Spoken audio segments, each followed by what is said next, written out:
이 말씀을 통해서 여러분 나타나기를 간절히 축원합니다. 지난 한 주간 동안 어떻게 사셨는지요? 참 좋다, 행복하다, 그런 삶이 여러분의 삶 속에 늘 함께하기를 간절히 바랍니다. 예수 믿어 행복하고, 또 가족이 있어서 행복하고, 우리 주변에 사람들이 있어서 행복한 그런 삶을 우리가 꿈꿔봅니다. 저는 여러분들을 위해서 기도합니다. 우리 주사랑교회 성도들 늘 예수 믿어 행복한 그런 사람들이 되게 해주십시오. 그렇게 기도합니다. 왜? 세상이 우리에게 행복을 주지 못하고 있기 때문에.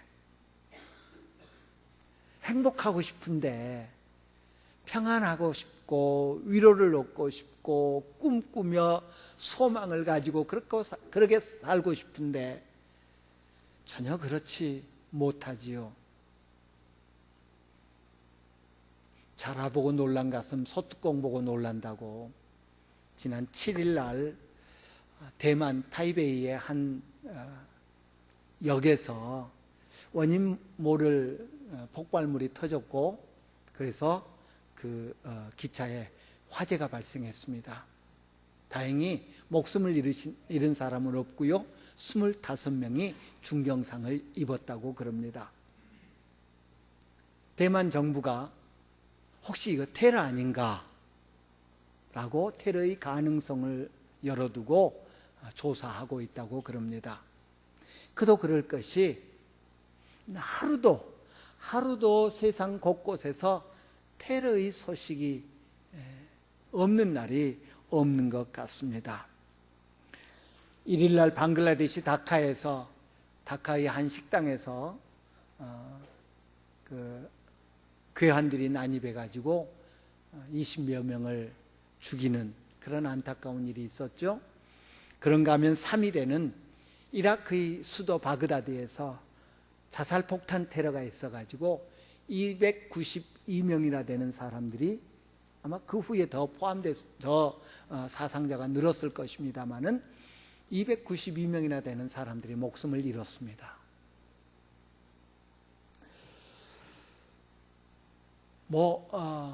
지난 반년 동안, 우리 지난주에도 살펴보았습니다마는, 지난 반년 동안 엄청난, 한 달에 약 1200건에 해당하는 그런 테러가 있었고요. 단 하루도 조용할 날이 없는 것이 우리가 살아가고 있는 세상 같습니다. 또 요즘 미국이 발칵 뒤집혔죠. 미국 텍사스주의 달라스라고 하는 아주 평화로운 시입니다. 그 달라스는 아주 보수적인 그런 도시고요.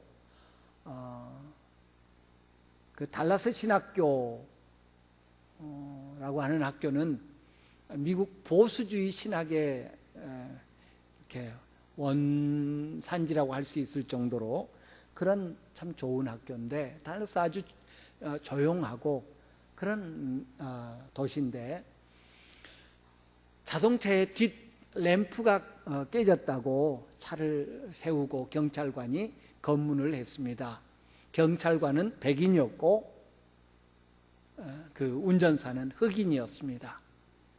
검문을 받는 그 운전사가 지금 나 총을 가지고 있습니다, 권총을 가지고 있습니다 라는 것을 밝혔고요. 그리고 면허증을 꺼내기 위해서 뒷호주머니로 손을 옮기는 순간 경찰관이 그 운전사를 쏴버렸습니다. 아마 총을 꺼낸다고 착각했던 것 같습니다. 마침 그 옆에 타고 있던 여자친구가 페이스북에 보면 실시간 중계하는 그런 기능이 있는데, 경찰관의 총에 맞아서 고통당하고 있는 그 남자친구를 페이스북으로 실시간 중계를 했고, 수많은 사람들이 인터넷으로, 그리고 TV를 통해서 그 장면을 목격했습니다.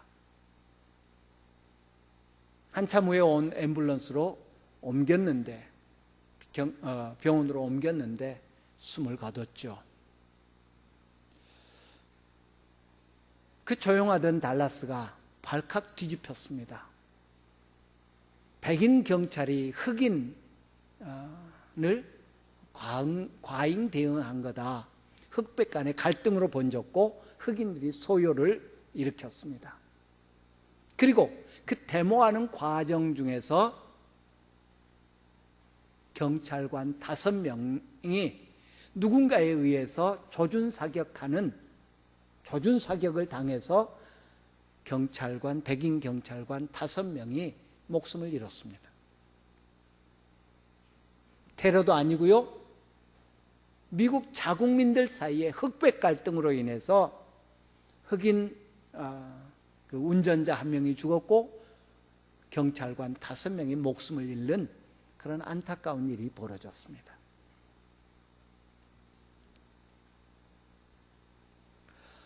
저는 어제 뉴스를 인터넷으로 이렇게 보다가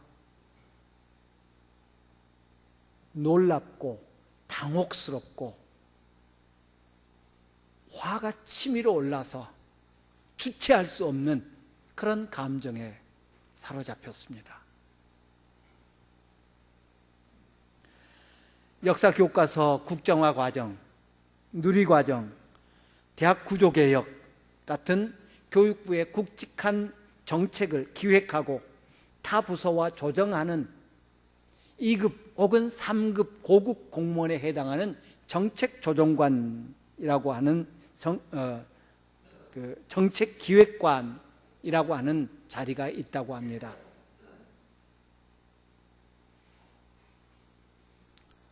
행정고시 출신의 이명박 대통령 때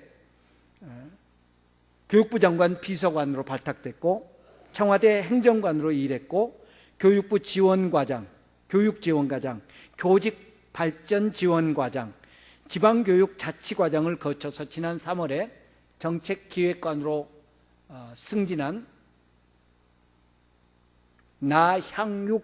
나향욱이라고 하는 사람이 지금 정책기획관 자리에 앉아 있습니다. 이 사람이 기자들과의 술자리를 하면서 정말 해서는 안 될, 할 수도 없는 그런 말들을 입에 오르내렸습니다. 신분제를 공고화시켜야 된다. 신분제가 있어야 되면 좋겠다는 말입니다. 당신의 아이들도 그 99%에 해당하는 그 일자리 없어서 어려움을 당하는 그런 사람이 될 수 있습니다. 무슨 소리냐, 출발이 다른데. 그런 일은 없다. 구의역에서 라면도 못 먹고 죽은 아이 마치 내 자식 같아서 안타깝습니다, 기자가 말하니까. 불쌍합니다, 기자가 말하니까. 그 위선이다. 왜 내 자식 같냐? 라고 말을 했고요. 국민의 99%는 개와 돼지 같은 사람이다. 국민의 99%는 민중은 개, 돼지로 취급해야 된다라는 말을 했습니다.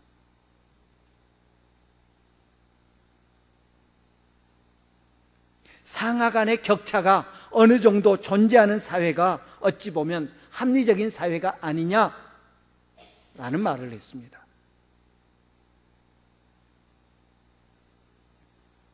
우리나라 공무원들이 다 그런 생각하는 거 아니죠.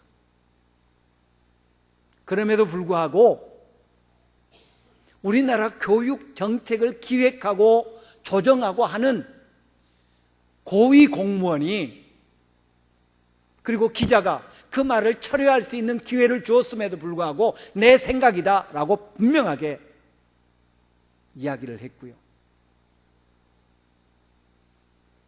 그런 사실이 보도됐음에도 불구하고 이 정부는 대기 발령 냈습니다. 파면시키지 않았습니다. 조사한다는 핑계로. 졸지에 제가 개돼지가 됐습니다. 먹을 것 먹여주면 그냥 배부른 돼지가 돼서 하라는 대로 해야 되는, 가만히 있는 그런 개, 돼지 취급받는 그런 상황에서 집사람이, 제가 열받으니까 설교 때 그런 말 하지 마라고 그러더라고요.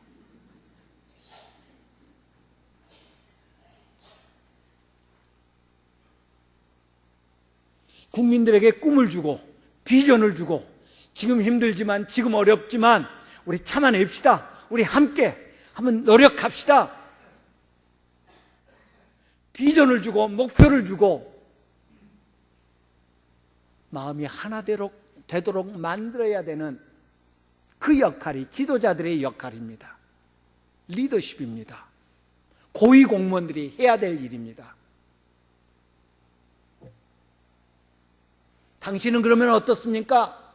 나는 1%에 속하려고, 99%는 개, 돼지고 나는 1%에 속하려고 힘쓰는 사람이다.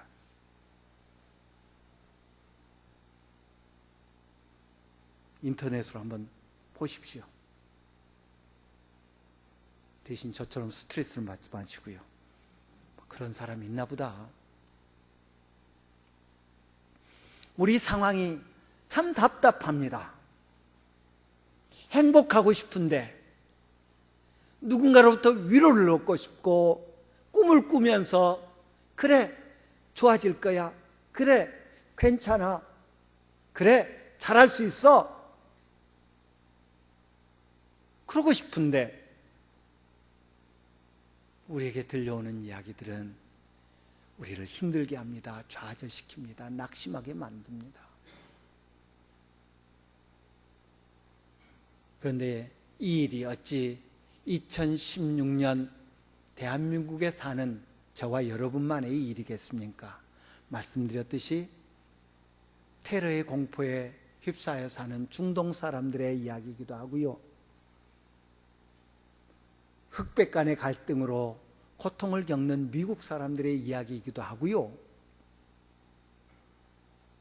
사드를 배치하고 또 로켓을 쏴대고 하는 이 한반도의 이야기이기도 합니다. 그런데 이는 옛날 이야기이기도 합니다.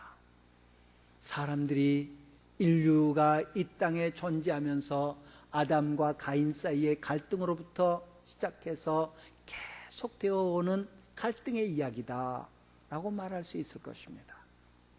누군가를 밟고 올라서고 내가 너보다 나아야 되고,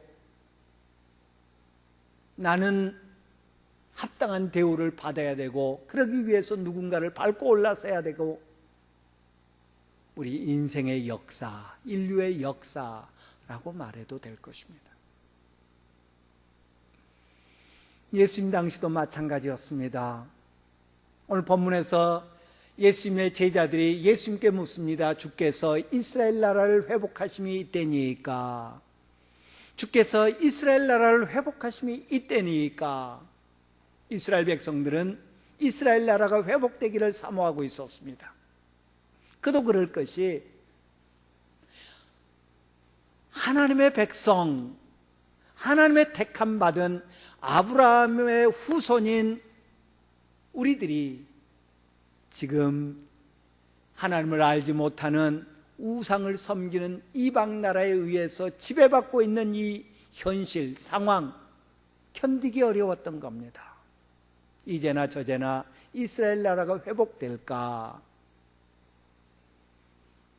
전에도 말씀드린 적이 있는데, 제가 중학교 때 저희 이모님들과 자취 생활을 하면서 소위 도시로, 저는 섬 출신이고요, 도시로 유학 나와서 살고 있었습니다. 부모님이 안 계시니까 얼마나 노는 게 재밌습니까? 부모님이 엄했지만 당장 눈앞에 안 보이니까. 그리고 제가 운동을 참 좋아했거든요. 그래서 학교 수업 끝나면 일찍 집에 들어가 본 적이 거의 없는 것 같습니다. 축구면 축구, 농구면 농구, 핸드볼이면 핸드볼, 배구면 배구, 친구들과 어울려서 운동하느라고 그렇게 운동을 좋아하고 친구들과 어울리는 저에게 그 학교에서 유명했던 폭력 서클에서 영입 제의가 왔습니다. 영입이 아니라 그냥 들어오라고.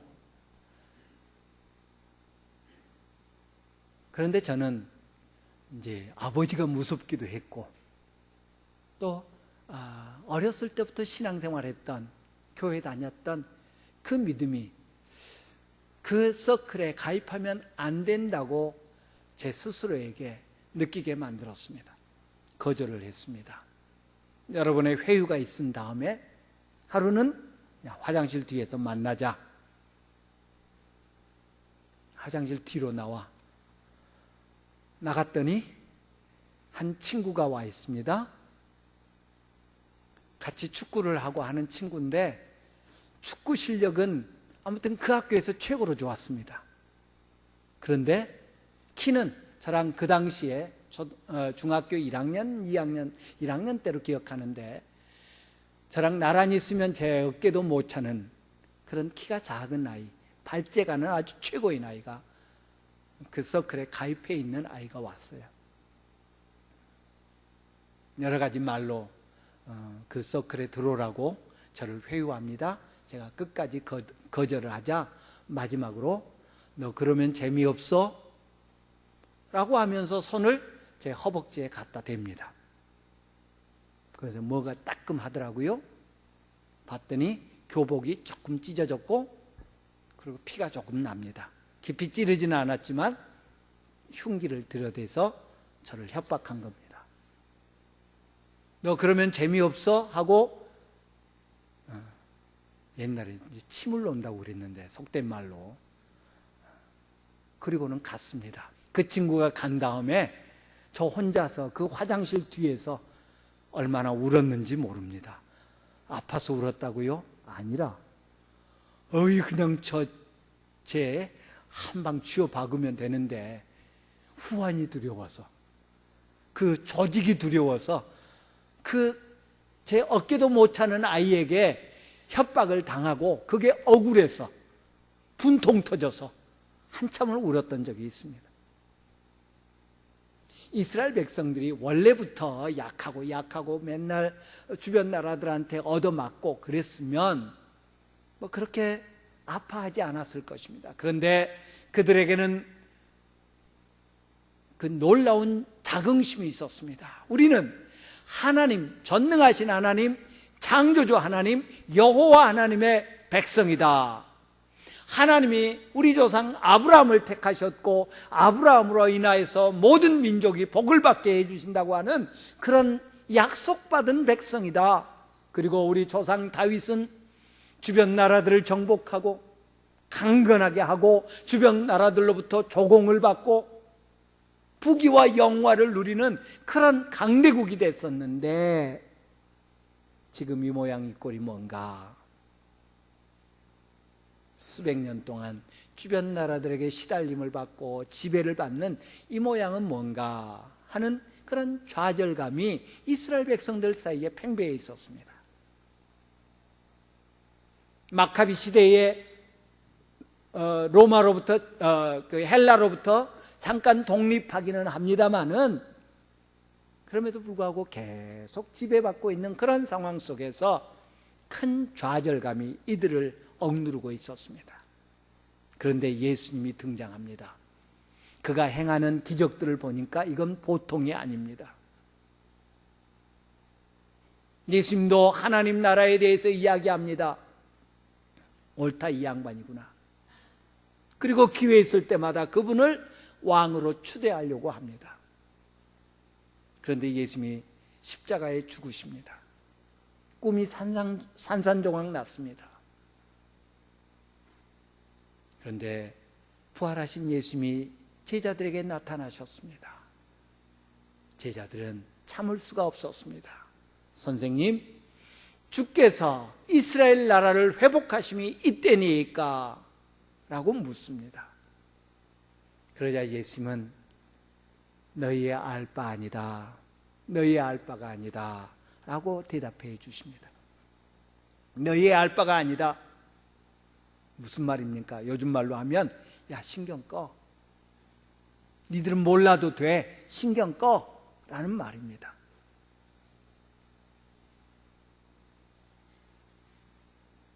서현이가 몇 살이죠? 3살? 2살? 3살? 아무튼 우리 정은호 집사님 딸 서현이가 아빠 사업 어떻게 중국 진출 잘 될 것 같아요? 물으면 우리 정은호 집사님 뭐라고 그럴까요? 내가 알 바 아니다, 신경 꺼 그러겠죠. 경욱이 승호가 몇 살인가? 4살? 애들이 엄마 우리 집 통장에 잔고가 좀 넉넉히 있어요? 그러면 우리 엄마 아빠들이 뭐라고 그럴까요? 내가 알 바 아니다, 신경 꺼. 몰라도 되는 겁니다. 신경 쓸 필요가 없는 겁니다. 그런데 우리는 그것에 신경을 쓰고 있습니다. 몰라도 될 것 가지고 그거 알려고 너무 많은 에너지들 소비합니다. 너무 많은 혼란을 일으킵니다. 몇 월 며칠 날 예수님 재림하신데 와 진짜로 직장 다니던 직장 때려치우고 재산 다 팔아서 갖다 바치고, 그게 우리네 모습 아닙니까? 몰라도 될 것 가지고 예수님이 신경 끄라고 그랬는데 부모가 자녀들에게 야 몰라도 돼, 신경 꺼 라고 하는 그 말 속에는 그건 내가 알아서 할게 라는 의미가 담겨 있습니다. 그건 내 소관이야, 내가 알아서 할 테니까 걱정하지 마, 내가 책임지 마, 내가 결정하마, 내가 알아서 하마. 예수님도 똑같이 말씀하십니다. 그거는 아버지의 주권 아래 달린 것이다. 때와 시간은 아버지의 그 결정하에 있는 것이지 니들이 알 필요조차도 없는 것이다. 아버지께서 다 알아서 하신다. 통장에 잔고 좀 많이 있어요? 신경 꺼. 그리고 우리는 걱정하지요. 그래 잔고가 별로 없는데. 자식들 앞에서는 큰 소리 치면서 야 걱정하지 마, 염려하지 마, 알아서 할게 해놓고는 부모들은 걱정하지요. 그러나 우리 주님은 신경 꺼. 그리고 우리에게 당신의 능하신 손길로 그리고 선하신 손길로 충분히 역사하시는 분이신 줄 믿습니다. 정말 신경 꺼도 되도록 만들어주신 분입니다. 정말 신경 쓰지 않아도, 정말 몰라도 우리에게 좋게 역사해 주시는 분이 우리 하나님이신 줄 믿습니다. 그리고 예수님은 8절에서 우리가 아는 귀한 말씀을 해 주십니다. 8절은 갑자기 하늘에서 뚝 떨어진 그런 말씀이 아닙니다. 오직 성령이 너희에게 임하시면 너희가 권능을 받고 예루살렘과 온 유대와 사마리아와 땅끝까지 이르러 내 증인이 되리라. 이 한 구절이 갑자기 툭 튀어나온 구절이 아니라 예수님께서 6절에서 제자들이 물으시는 우문에 8절에서 현답해 주시는 것입니다. 어리석은 질문에 지혜롭게 답해 주신 말씀이 8절 말씀이라는 것입니다. 제자들의 질문이 왜 어리석은 질문입니까? 제자들은 자신들의 어떤 사고, 자신들의 생각, 자신들의 경험, 자신들이 배워왔던 것들, 이것에 근거해서 질문을 합니다. 주께서 이스라엘 나라를 회복하심이 이때니까,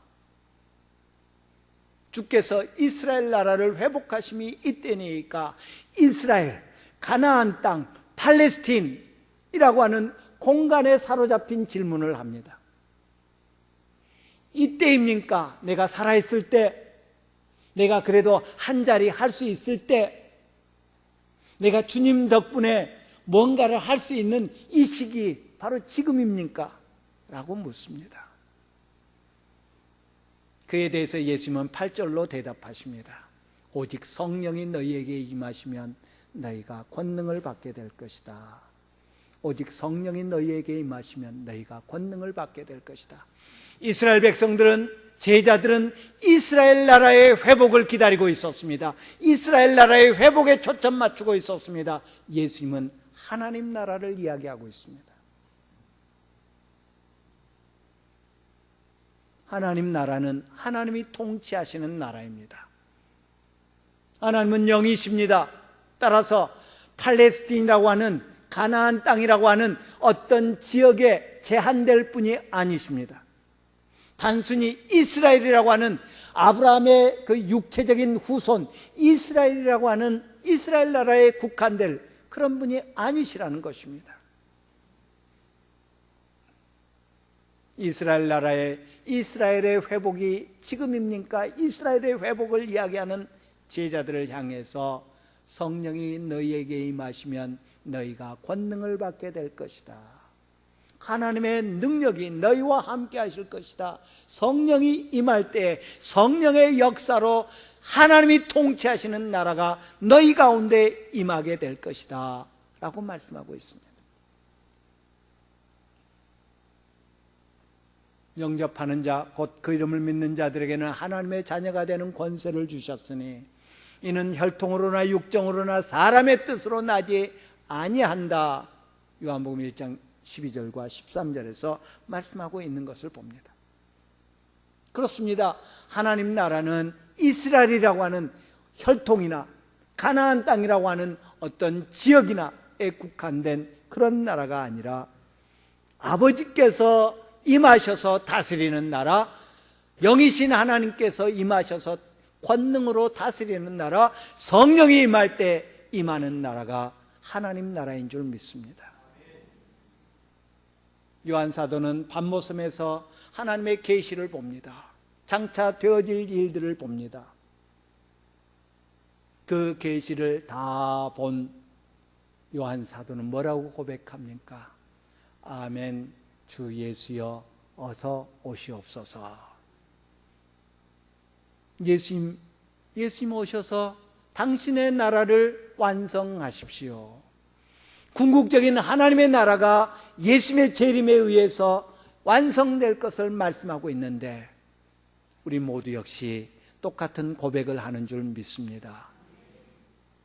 예수님 오시옵소서.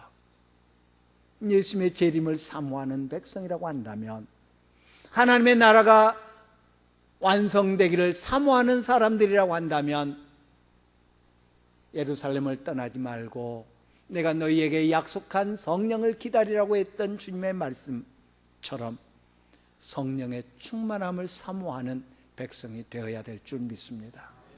하나님 나라를 사모하는 백성들은 성령 충만을 사모해야 된다는 말씀입니다. 성령이 너희에게 임하시면 너희가 권능을 받게 될 것이다.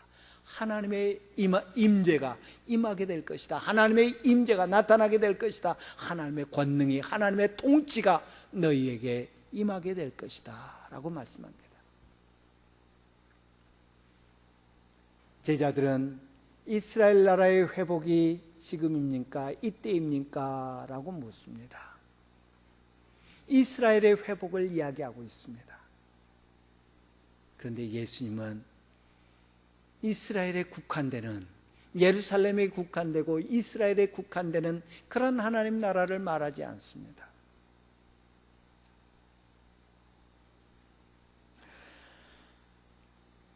요하네스 블라우라고 하는 신학자는 선교에 대해서 이야기하면서 구약의 선교 의식은 구심적 선교였고 신약 사도행전 이후로 오늘 1장 8절 이후로 신약의 선교는 원심적 선교라고 그렇게 이야기합니다.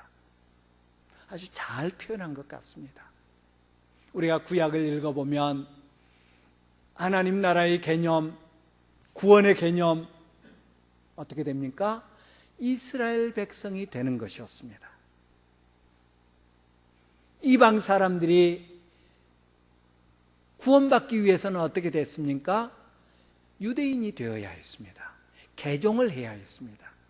할례를 받고 개종을 해야 했습니다. 모든 이방 나라들이 예루살렘으로 몰려와서 예루살렘에서 하나님을 섬기는 것, 그것이 유대인들이 꿈꾸는 구약적 개념의 선교 의식이라고 할 수 있을 것입니다. 그래서 모두가 시온으로 라는 그런 표현들을 많이 볼 수 있습니다. 반면에 신약에서 우리 주님은 세상으로 나아가는 구심력, 원심력 여러분 배우셨잖아요. 학교 다닐 때. 구심력은 자꾸 중심으로 이렇게 들어가려고 하는 힘, 원심력은 자꾸 밖으로 나가려고 하는 힘. 구약은 이 구심적인 그런 선교였다고 한다면 예수님이 제자들에게 말씀하신 하나님의 나라는 원심적인 밖으로 나아가는, 그래서 예루살렘에서 시작한 주님의 복음이 유대로, 사마리아로, 그리고 땅끝으로 퍼져나가는 그런 하나님의 나라가 되어야 될 것이다 라고 말씀하고 있습니다.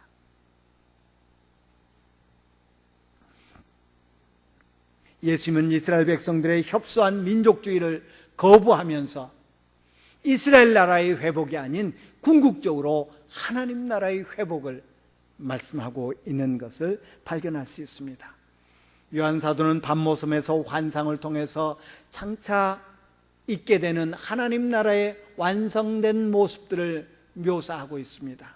거기에 보면 각 나라와 족속과 백성과 방언에서 아무도 능히 셀 수 없는 큰 무리가 하나님의 보좌로 나오더라고 계시록 7장에서 말씀하고 있는 것을 봅니다. 이스라엘 나라의 회복이 이때입니까? 이스라엘이 하나님의 관심사는 단순히 혈통적인 민족적인 이스라엘 나라가 아니라 영적인 모든 민족을 포함하는 하나님 나라를 계획하심을 말씀하고 있습니다. 제자들은 또 묻습니다. 이때입니까? 이때입니까? 하나님 나라는 지금 당장 이루어지는 것으로 그들은 생각하고 있습니다. 그래서 그 나라에서 내가 좌편에 우편에서 주님을 모시겠습니다 라고 고백합니다. 그런데 예수님이 말씀하시는 하나님의 나라는 점진적인 하나님의 나라를 이야기하고 있습니다.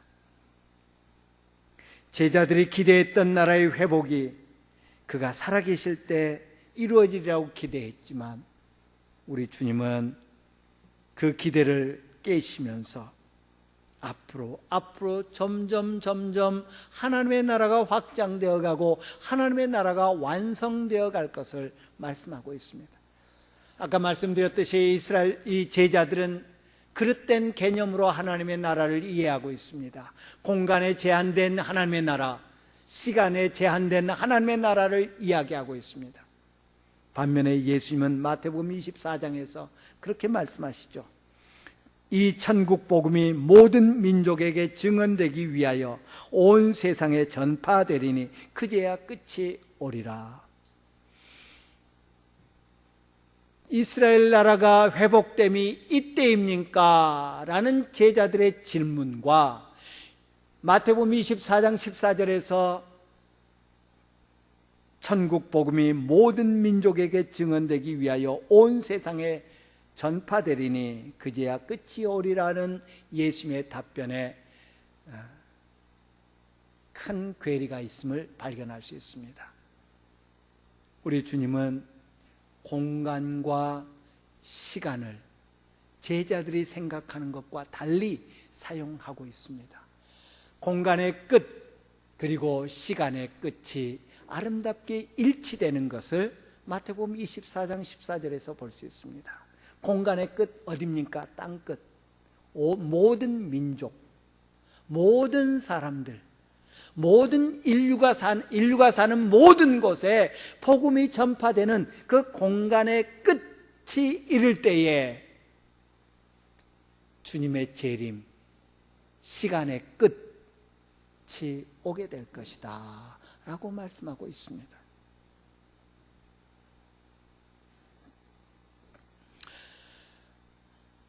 이스라엘 나라가 회복되는 것이 이때입니까? 라는 질문에 예수님은 성령이 임하시면 너희가 권능을 받게 될 것이다. 그리고 예루살렘과 유대와 사마리아와 땅끝까지 이르러 내 증인이 될 것이다 라고 말씀해 주십니다. 우리는 하나님의 나라를 사모합니다. 우리는 모든 사람들이 땅끝까지 이르러 모든 사람들이 주님의 복음을 듣기를 원합니다. 열방에 복음이 전해지기를 원합니다. 우리는 주님의 나라가 우리를 통해서 이 땅에 이루어지기를 원합니다. 그러기 위해서 우리는 성령의 충만함을 사모해야 될 것입니다. 예수님이 제자들에게 거듭거듭 당부한 것은 뭡니까? 주님의 나라에 임하는 것이 이때인가? 이스라엘 나라가 회복되는 것이 이때인가? 라는 관심사에 사로잡혀 있던 제자들에게 예수님이 기대하신 것은, 예수님이 지시하신 것은 성령을 기다려라, 성령 충만을 사모해라 라고 말씀하고 있습니다.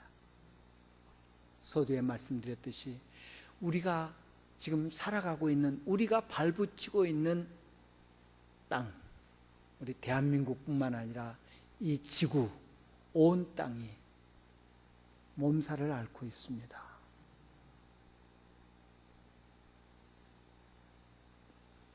행복하고 평화롭게 살기를 원하는데 우리를 마구마구 뒤흔드는 그런 세상입니다. 하나님의 나라가 임한 것이 이때입니까? 우리 주님은 여전히 똑같이 말씀하고 계신 줄 믿습니다. 성령이 너희에게 임해야 된다. 너희가 성령의 권능을 받아야 된다. 그래야 하나님의 나라가 이 땅에 이루어질 거다. 모든 민족에게 천국 복음이 전파되어야 그제야 세상에 끝이 오게 될 것이다.